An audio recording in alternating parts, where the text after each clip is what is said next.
Апыр-ай, қалай барам.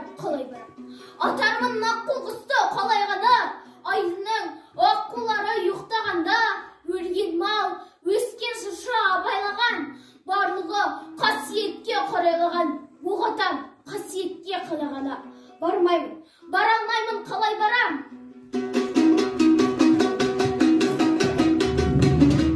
Жалғызудан артық па, жалған бәрі, балам өлсе бақыттың керегіне, топан су басып кетсін қалғандарын. Перден сұрап несіне армандадың, құрысын онсыз сенің жанған бағың. Мылтықты әкел, атты ерте, жалған бәрі.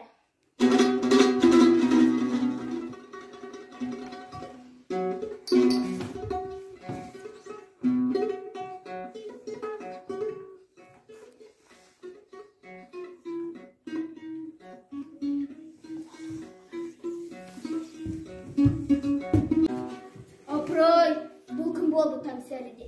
Көргенсіз көл басында мылтық атқан, құстардың зәре құтын шырқыратқан, неғылған қанып езер құлғық атқан. Мылтықты атарлықтай көлге келіп, апыр-ай, жоғытуға елде желік. Бұл маңның адам емес сұрадығы.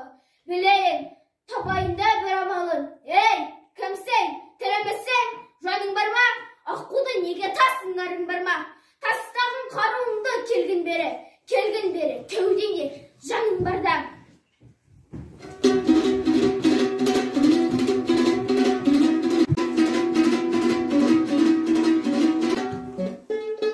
Мана күндіз тәбіс шал келіп кетті. Әлде өтірік, әлде шын демеп кетті. Аққу менен баланы аластаңдар, деді дағы жөнімен жөніп кетті.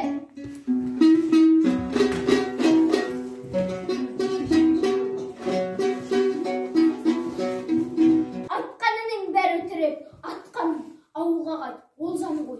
Мінатқа қайта ауылға тағат қылда, білмеймін, сораттың ба, бағаттың ба. Аққуға кезенерде ырым жасап, тым құрса саусағыңды қанаттың ба. Әлек боп, арпалысып сор қайғымен, жоғата жасамадым ондайды мен. Жастайымнан естігенім бар теңеді, әйтеуір аққудатқан оңбайды деп. Жоқ, мен емес, мен атпадым. Кешіре гөр, жаратқаным. Қазір бұтам аққумен ұшықтаймын, жазыласын қылыным, балапаным. Қасиет, қасірет осындаймен